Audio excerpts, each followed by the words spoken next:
আসসালামু আলাইকুম ওরহমতুল্লাহি ওবারাকাতুহু। সুধী দর্শক মণ্ডলী, ঈদ উল ফিতরের এই শুভক্ষণে আজকের এই খুশির দিনে আপনাদের সবাইকে জানাচ্ছি ঈদের আন্তরিক শুভেচ্ছা। ঈদ মুবারক। এক মাস সিয়াম সাধনার পর আমরা সবাই আজকে আনন্দের ঈদ উদযাপন করার জন্য সমবেত হয়েছি। আল্লাহ তাআলা আমাদেরকে সঠিক অর্থে ঈদ উদযাপন করার এবং ভারসাম্যপূর্ণ জীবন কাটানোর সৌভাগ্য দান করুন। এই এক মাস যে আমরা রমজানের সিয়াম সাধনা পালন করার সুযোগ পেয়েছি, এটা যেন এখানেই শেষ না হয়ে যায়। আমাদের জীবনে যে আধ্যাত্মিক পরিবর্তন আমরা সাধন করার চেষ্টা করেছি, এই কাজ যেন অব্যাহত থাকে। আমাদের দৈনিক ৫ বেলার নামাজ যেন সুপ্রতিষ্ঠিত হয় এবং আন্তরিকভাবে যেন আমরা নিয়মিত বা জামাত নামাজ পড়তে অভ্যস্ত থাকি। এ বিষয়ে আমাদের চেষ্টা যেন অব্যাহত থাকে। এটা আপনাদের কাছে আমার বিনীত অনুরোধ।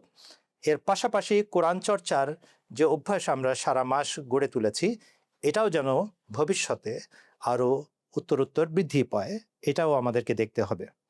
আমি আবারও এটার ব্যাপারে বলতে চাই যে কোরআন শরীফ কেবল নাজেরা যেন আমরা না পড়ি, কোরআন শরীফ নাজেরা পড়ার পাশাপাশি অনুবাদ সহকারে যেন আমরা কোরআন শরীফ পড়ি এবং অধ্যয়ন করি।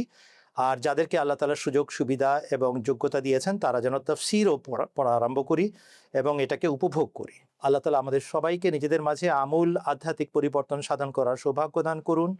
মানুষের অধিকার প্রদান করার সৌভাগ্য দিন, আল্লাহ তাআলার অধিকার নিশ্চিত করার সৌভাগ্য দিন। আমরা যেন হকুকুল্লাহ এবং হকুকুল ইবাদ, এই দুই ধরনের অধিকার নিশ্চিত করতে সক্ষম হই। আল্লাহ তাআলা আমাদের সবাইকে এর সৌভাগ্য দান করুন। আল্লাহ তাআলা এই ঈদ সবার জন্য মোবারক করুন। হযরত খলিফাতুল মসিহ আল খামেস আইয়াদাহুল্লাহ তাআলা বেনসরিল আজিজের জন্য দোয়া অব্যাহত রাখবেন। মুসলিম বিশ্বের জন্য দোয়া অব্যাহত রাখবেন। রব্বে আসলিহ উম্মাতা মুহাম্মাদিন, রব্বে আসলিহ উম্মাতা মুহাম্মাদিন, রব্বে আসলিহ উম্মাতা মুহাম্মাদিন।